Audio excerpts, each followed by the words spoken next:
외교안보 정치 CFR 밀리터리쇼 VOA 성렬영 유정복 프랑스 24 BBC 퍼스트 스포츠 포스트 추북일 DW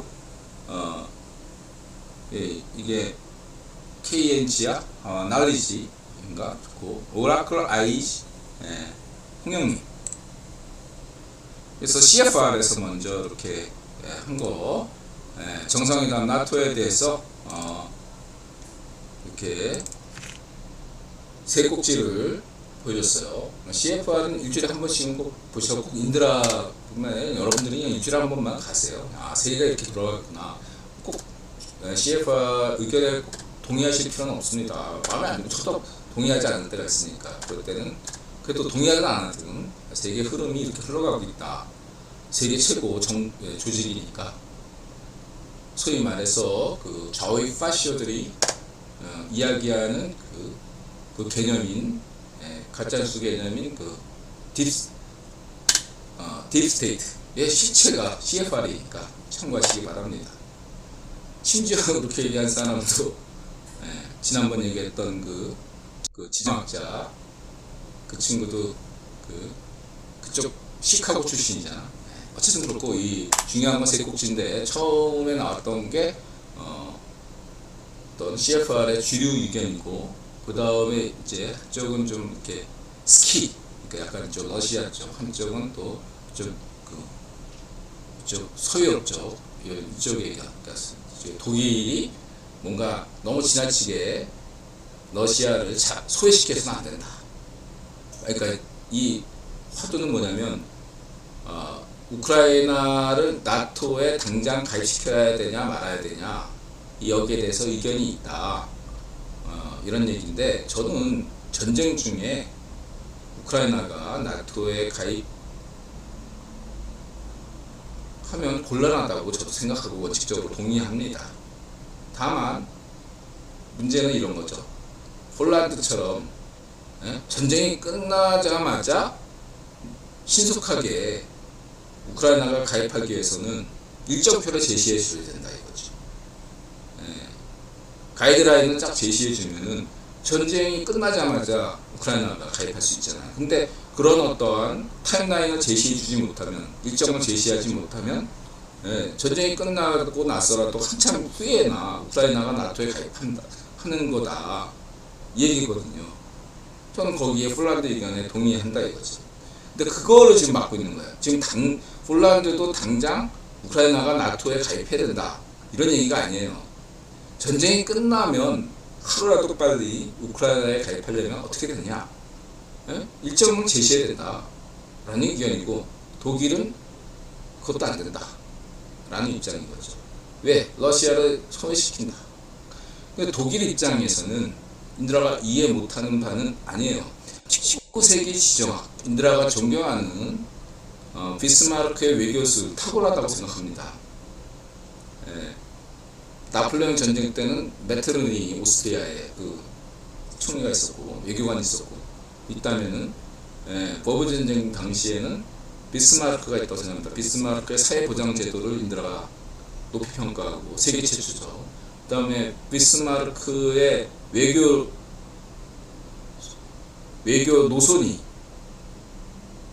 독일에서 50년간 지속됐다면 독일 황제가 물러날 일도 없을 거고 독일은 여전히 군주제가 있었을 것이고 군주제 개혁이 돼서 영국과 같은 그러한 어떤 개혁 군주제, 입헌 군주제가 됐을 것이라고 생각하고 또한 1차 세계대전도 없고 히틀러도 없을 것이라고 저는 생각합니다. 그래서 가장 큰 게 뭐냐면은 비스마르크는 그 당시 19세기 지정학으로 러시아하고 가까이 해서도 안 되지만 너무 멀리 해서도 안 된다 라는 게 적당한 거리를 유지하는 것이 비스마르크가 잘한 얘기거든요. 저는 높이 평가합니다.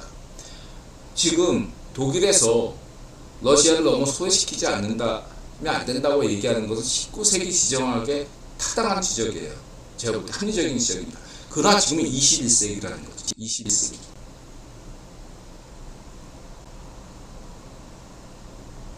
어제까지는 맞았을지 합리적인 것일지 몰라도 앞으로의 지정학은 더 이상 지정학이 의미 없는 시대로 간다고 이들아 강조하겠습니다. 왜냐하면 과학기술이 발달하니까 6G, 7G 시대가 접어들면, 인공지능 시대, AI 시대가 접어들면 더 이상 기존의 지정학은 의미가 없어요.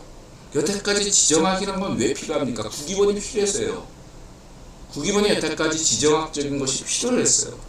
300년 때 처음으로 제대로 된 지정학 개념이 나왔죠. 맥킨달경이 유라시아 대륙대 해양 세력, 이런 구도, 그것을 브레진스키가 적용했고, 지정학 기본 개념은 19세기 말에 302년에 맥킨달경이 만들었던 그 구도가 그대로 지금 유지되고 있고 있어요. 그러나 그때와 19세기와 21세기는 다르다는 겁니다. 앞으로 20년 동안에는 과도기일지 몰라도 점점점 더 지정학이 의미가 없다. 구기본 입장에서, 인드라가 구기본 책임자라면 향후 20년 동안은 AI 시대를 대비하는 시대다 라고 말씀드릴 수 있겠습니다. 그래서 여태까지의 어떤 300년의 개념의 유라시아 대륙대 해양 세력 개념의 어떤 판짜기로만으로 본다면 쭈공이 있어야 되고, 러시아 같은 땅덩어리가 큰 나라가 있어야 되는 거죠. 외형은 굉장히 거대한데 실속이 없는 게 있어야 돼요. 여태까지 소련이나 쭈공이나 러시아는 그 역할을 해왔던 겁니다. 외형은 근데 실속이 없어. 단적으로 누라 얘기할게요. 소련은 뭘로 먹고 살았습니까? 석유로 먹고 살았어. 그렇죠? 푸틴도 그래요. 아니, 석유가 자원이 많은 나라인데 왜 그 나라는, 소련이라는 나라나 러시아라는 나라는 왜 노르웨이나 UAE, 아랍에미리트, 사우디 이런 나라처럼, 석유 많이 나는 이런 나라처럼, 브루나이나 그런 나라처럼 국민이 행복하고 왕도 펑펑 쓰는 그런 나라가 되지 못하고 왜 가난한가? 왜 소련 같은 나라는 베네수엘라나 이라냐 그런 나라가 되나?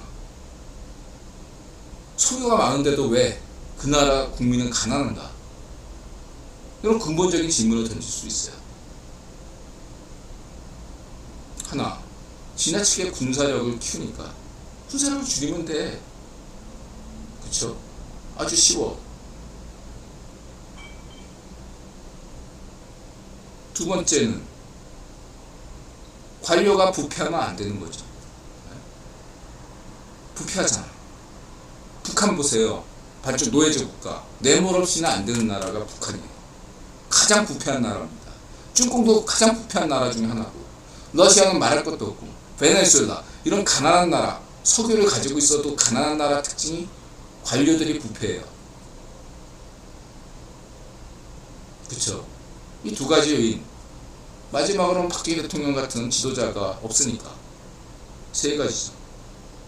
근데 이 세 가지 요인을 모두 합산한 큰 틀이 바로 구기본이 만든 지정학 때문에 그렇게 안보리에서도 쭈공, 소련, 러시아 이렇게 되니까 그걸 감당하려니까 그런 거죠.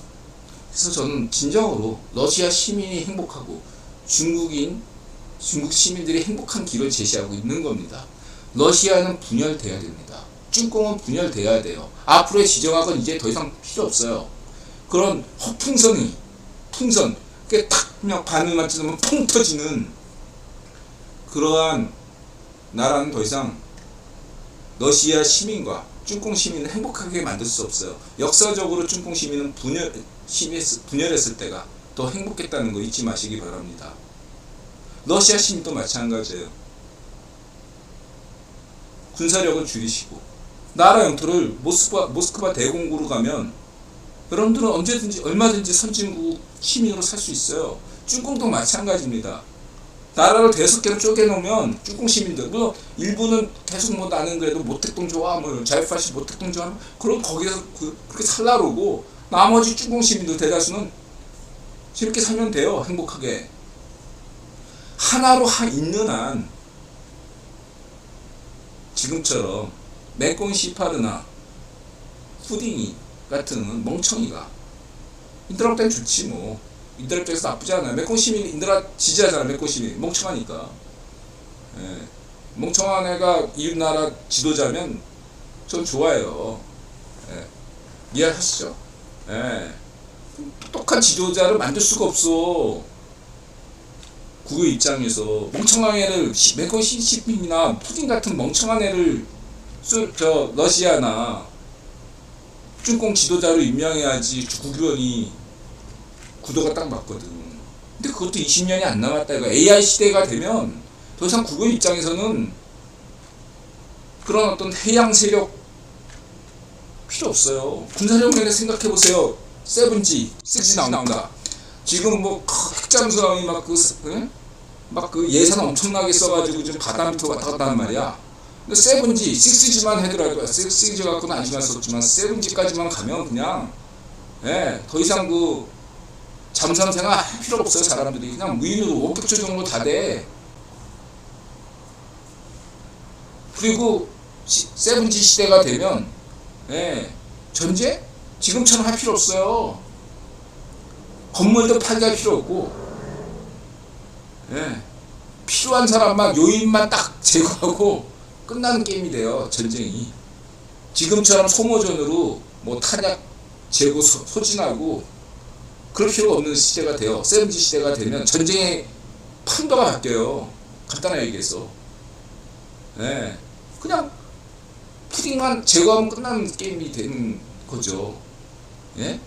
전쟁 시작 막 그 이스라엘 6.1 전쟁처럼 6일이 뭐야? 이틀이면 돼. 이틀이면 세계정보 다 딱 돼가지고 드론 지금보다 100배 강력한 드론 날려서 반쪽 정원과 뽕여정 이런 핵심 최측근 애들 동선 다 파악하고 있어요. 지금도. 인들아 얘기하잖아. 반쪽 정원이 저녁에 떡치는지 안 떡치는지 떡치면서 무슨 소리 하는지 다 알고 있다고. 그런 마당에 과학기술이 더 발달하면 앞으로 10년 20년 딱 지나면 그냥 걔네들만 아웃되면 끝나는 게임이거든. 북한 시민 전혀 안 다치고 민간인 전혀 살상 없이 그런 시대가 와요. SF적인 시대가 온다니까. 그렇기 때문에 러시아 시민들에게 중공 시민들에게 진지하게 생각해 보세요. 시베리아 넘기시면 돼. 시베리아 그 석유 뺏기면 안 되는다. 그냥 공화국 만들고 그분들하고 사이좋게 해가지고 싼값으로 받으시면 된다고. 거기에 대해 군사를 거기에 배치할 필요도 없고 간단한 겁니다.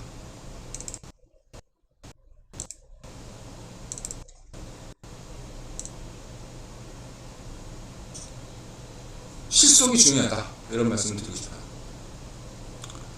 우크라이나 반격 진전이 있다. 크림대교 언드라가 또 이렇게 얘기하니까 이런 게 됐네요. 이 친구, 이 친구 굉장히 높이 평가합니다. 밀리터리 쇼. 이 친구가 이렇게 얘기했어요. 이런 게 일종의 선제 타격론이죠. 이런 것들을 젤렌스키가 신의 한 수, 묘수를 발휘할 수 있다. 간부기를 할 수 있다. 이 정도면은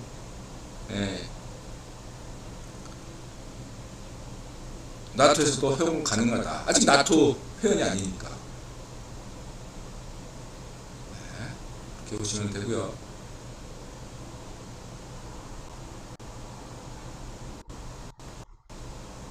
그다음에 이거는 이제 성여영이 우크라이나 방문했는데 거기에 대한 BBC와 프랑스 24의 논평이죠. 참고하시기 바라고. 그 다음에 이제 마크롱 프랑스 대통령이 결단을 내렸네요. 미사일 확실하게 대준다. 요즘 이렇게 우크라이나의 어떤 그 물량이 많이 소진됐거든요. 프랑스 마크롱 대통령이 결단을 내렸고 저는 지지합니다. 빨리 끝내는 게 좋죠. 근데 중요한 건 어쨌든 우크라이나가 반드시 승리한다. 그리고 지금 우크라이나에 투자하면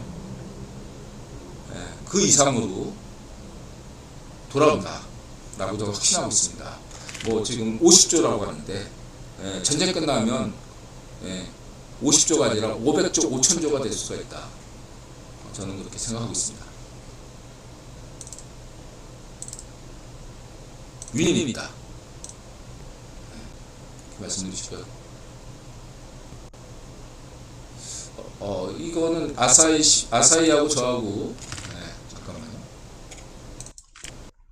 아사히 방송하고 저하고 했는데 아사히도 이 썸네일을 이걸로 했는데 저는 아사히 보기 전에 이 승리령 이 구도가 이게 좋아가지고 딱 했는데 아사히 딱 보니까 그 다음에 보니까 아사히도 이렇게 했더라고요.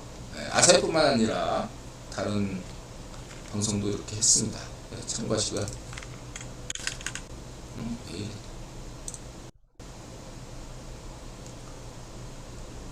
그 다음에 이제 유정복 지방정부도 외교해야죠. 당연히 좋고요. 그 다음에 자꾸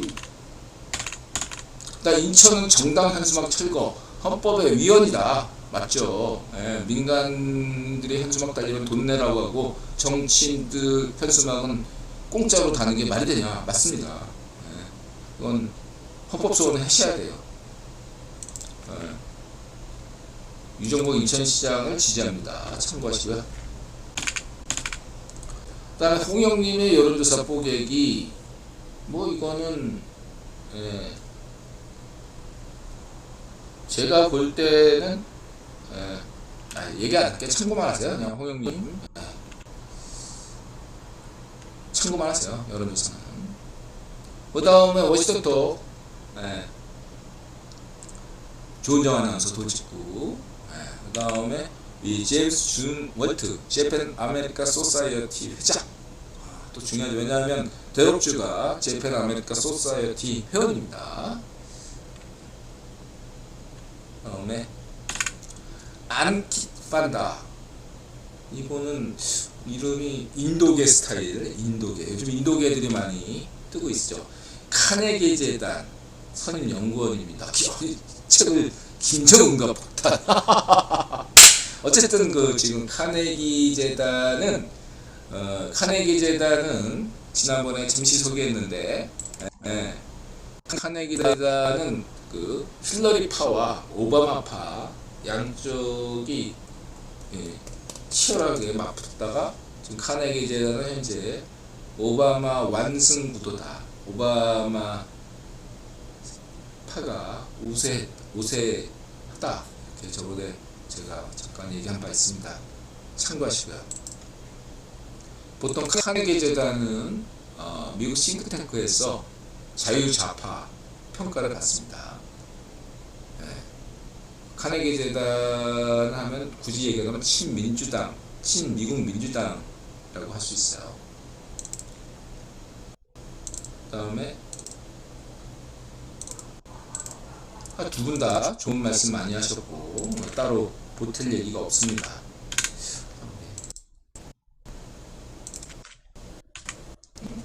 뭐냐? 이게 이렇게 안 내려가. 잘 내려가더라고. 포기. 이든영이 만일 자신이 프리고진이라면 먹는 거 조심한다. 그래서 이전에 푸딩의 정적이었던 사람이 뭐 잘못 먹고 독살 위험이 있었죠. 내가 볼 때 프리고진은 시끄러졌다. 그런 편이고. 그리고 이제 추부길. 그래서 난 이런 사람을 좋아해요. 이제 군사블로그 라이버 포버프라는 사람이 몰랐는데 저는 장병들의 엄청난 지지를 받고 있다. 이런 게 어떤 정통성을 가졌어요. 그래서 이러한 사람들의 대안 중에 하나가 될 수 있다. 이 사람의 반드시 대안은 아니고. 그리고 저는 프리고진은 이건 양아치, 전범 양아치에서 대안이 될 수 없다 얘기했고요. 이 사람은 그거죠. 알렉시 나발르니.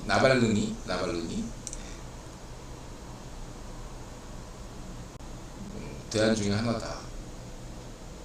그 다음에 과거 소련은 왜 무너졌는가? 고르바초프 때. 이제 고르바초프는 체르노빌 때문에 무너졌다. 이렇게 생각하고 있죠. 근데 여러분, 인드라가 우크라이나는 강대국이 될 수 있는가에 의도적으로 체르노빌을 뺐어요. 여러분, 체르노빌이 러시아에 있다고 생각하시나요? 아닙니다. 체르노빌은 우크라이나 북서부의 체르노라는 데에 있어요. 체르노빌, 체르노 마을, 우크라이나에서 터뜨렸는데 소련 공산당이 이것을 은폐시켰어요. 그래서 고르바초프가 대선에 나왔는데 0.5% 지지를 받고, 국제적 명성과 상관없이 고르바초프가 0.5% 지지를 받습니다. 고르바초프는 체르노빌 때문이라고 여깁니다. 그러나 북이번론 관점에서는 브레즈스키의 아프가니스탄, 그것 때문이라고 생각합니다. 소련이 아프간 침공하지 않았다면 소련은 좀 더 오래 버틸 수 있었다 라고 말씀드릴 수 있어요. 마찬가지로 푸딩이 크림반도를 합병하지 않고, 무단 점령하지 않고, 불법 점령하지 않고 우크라이나에 침략 전쟁을 일으키지 않았다면 푸딩 권력은 죽을 때까지 가능했을 수 있다. 왜냐하면 인드라도 대안이 없다. 분명히 얘기했잖아. 우크라이나 전쟁 일으키기 전 크림반도 점령한 이후에도 인드라가 얘기했잖아. 푸딩에 대해서 제가 독재자이긴 하지만 러시아에 대안이 없다. 이렇게 분명히 얘기 드렸어요. 근데 우크라이나 침략한다면 인드라 탁 태도가 바뀌었잖아. 대안이 없어도 찾아야 된다고.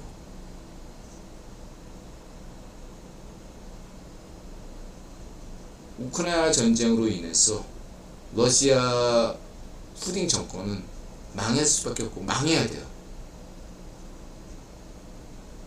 인류의 수치입니다. 무기파쇼. 푸딩은 인류의 수치고 러시아인의 수치가 될 것입니다. 역사에 기록될 거예요. 20세기 이후에 가장 한심했던, 멍청했던, 찌질했던 지도자가 푸딩으로 기억될 겁니다. 예친보다 더 한심한 자로 기록될 것입니다. 고르바초프보다 예친만도 못한 지도자가 푸딩이 될 것입니다. 인들은 분명히 그렇게 생각하고 있어요.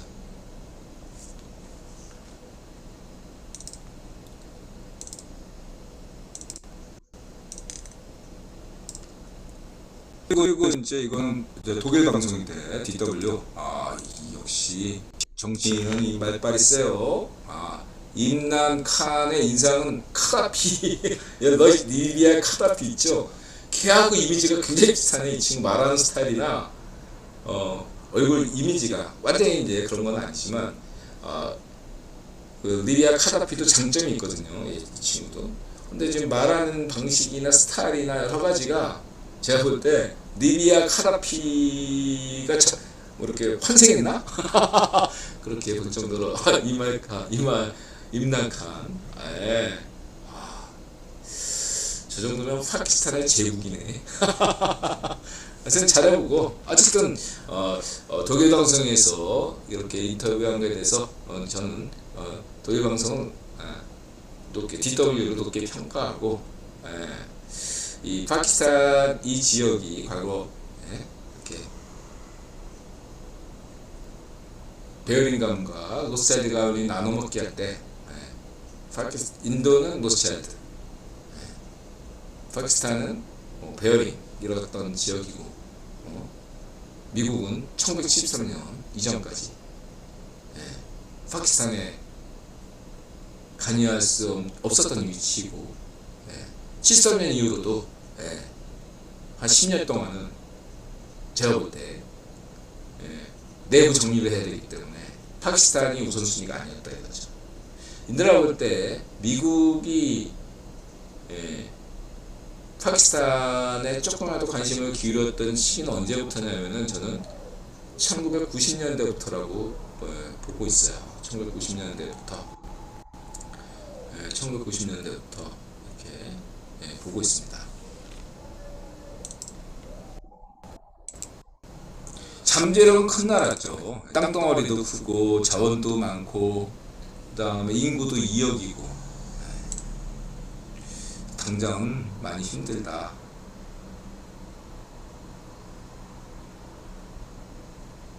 이런 게 인구 아까 얘기했던 이거 보세요. 이거 갑자기 일본 인구가 8천만 명까지 줄었다가 갑자기 확 다시 1억 3천으로 뛰어요. 영국이든 독일이든 프랑스든. 근거가 뭔지 모르겠어.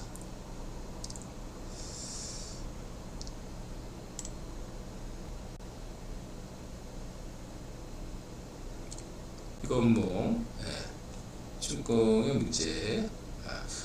춘공에서 오토바이를 단속하네요. 그래서 그거를 팔아먹어요. 그런 얘기 있잖아요. 한국에서 도둑 안 한다. 뭐 이렇게 카페에서 뭐 지갑 놔두면 휴대폰 놔둬도 훔쳐가지 않는다. 근데 거기에 꼭 반론하는 게 몇 가지가 있잖아. 한국에 CCTV가 많아서 그렇다. CCTV가 없어도 한국 사람들이 잘 안 해요. 그 다음에 무슨 소리냐. 자전거는 훔쳐가지 않느냐. 물론 인드라도 자전거 도둑 맞았어요. 근데 그거 아셔야 됩니다. 한때 전국에 자전거가 많이 도둑질 당했어요. 왜 그런지 아십니까?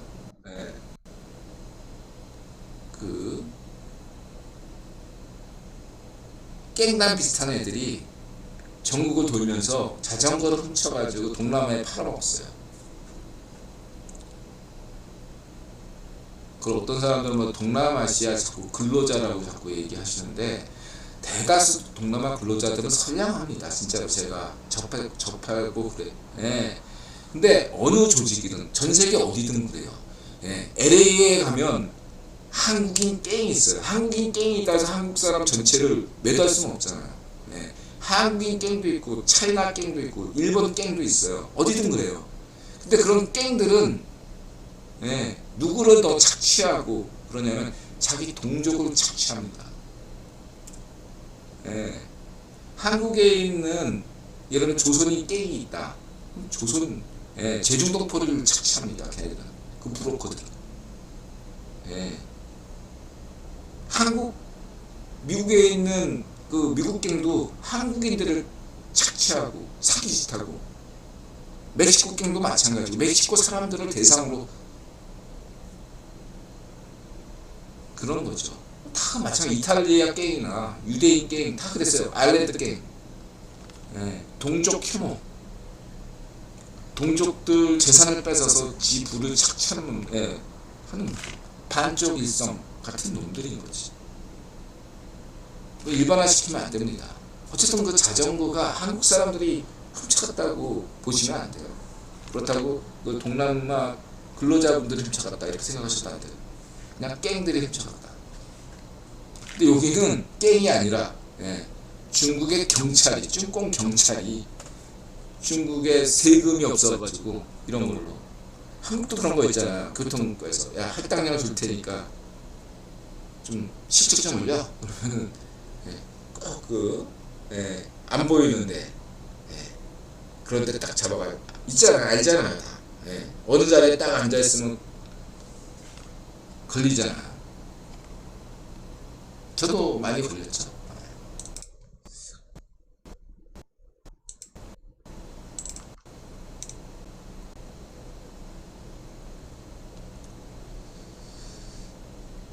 자, 이렇게 말씀드리고 자 이제 1분 쉬었다가